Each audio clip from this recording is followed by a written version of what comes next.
I think that's the first time I've gotten applause for being Charlene's brother. But I'm not here to talk about myself today. I'd like to talk about me and Charlene's dad, Ben Bueckert. Ben was a farmer, a trucker. In many ways he could be described as a simple man. He didn't have a desire to chase riches and big mansions. He didn't have a lot of interest in the toys that this world has to offer. His idea of a good time was watching wildlife, visiting, going for walks out in the bush. Sometimes these would be very long walks, a few hours or more.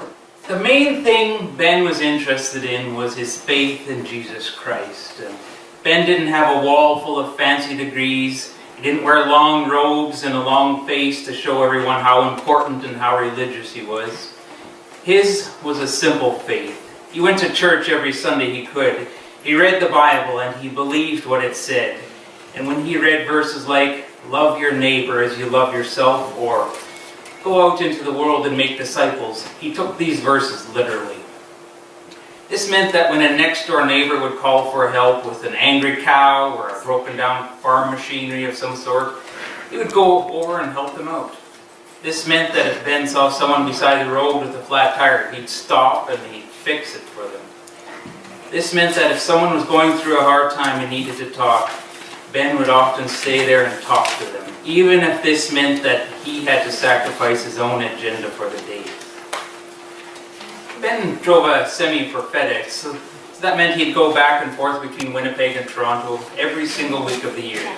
And at every truck stop he'd stop at every place he'd stop to deliver loads, and even along the road on the CB to truckers he'd meet along the way, he would talk to them, show them that he was concerned about them, and share the gospel with them. It wouldn't matter if you were young or old, rich or poor. If you started talking to Ben, before long the conversation would come to a question like, so, where do you go to church? And that would be just the starting point to a conversation about Jesus Christ and Christianity. Well, this sounds pretty good, and it was, and my dad carried on like this for quite some time, until the winter of 2013. One night, as he and his partner were driving to Toronto in the middle of a blizzard of ice and snow, their semi was hit. My dad was thrown from the cab of his semi, and soon after that he passed away. Yet even at that moment, his thoughts were of others. His final recorded words on this earth were, "Don't worry about me. Worry about the other driver. He's hurt bad." This accident was a terrible shock to us all. Yet it was also the time when we really started to see the fruit of all his labor over the years. Many, many people came out to this funeral. Big bosses from FedEx Toronto flew out to a little church in Gladstone for this funeral service. We received cards from people we'd never heard of. Employees of a truck stop somewhere on the road to Toronto sent us a card. People who had never met Ben but had just talked to him on the CB sent well wishes. FedEx employees gave us a wall display full of comments just how touched they were by my father's life. FedEx Florida even had a funeral service for him. And so it went. In the time afterward, some of the people who helped us most as a family were the same ones that Ben had helped out over the years. And the common comment from all these people was just how much people respected Ben for who he was. What was it about him that affected these people in this way? Was it his eloquent words? No, it definitely wasn't that. Ben was known to sugarcoat anything. Was it his great knowledge and insight into the things of God? Well, Ben had knowledge and insight, but many people in this world have greater knowledge and insight than he did.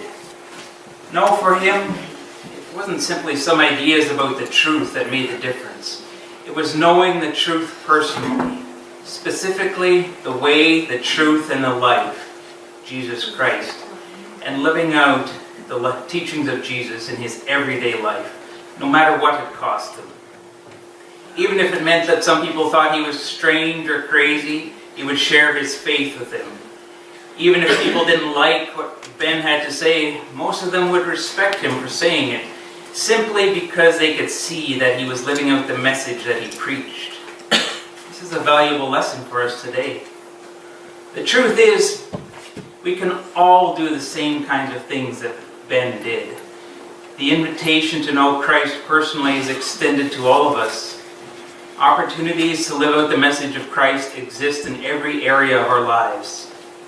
Will we live in fear? Will we do as little as we can get away with and hope for the best? Or will we take to heart the command found in Colossians chapter 3, verse 23? Whatever you do, work at it with your whole being, for the Lord and not for men, because that you know that you will receive an inheritance from the Lord as your reward. It is the Lord Christ you are serving. In the eyes of the world, the things that my father did were small things. Many of the people he talked to were insignificant. But in the hands of the Lord, who he served, these small things he did became much greater things. And now, my father has received his reward from the Lord, who he was serving. And now, it is up to all of us to carry on the mission.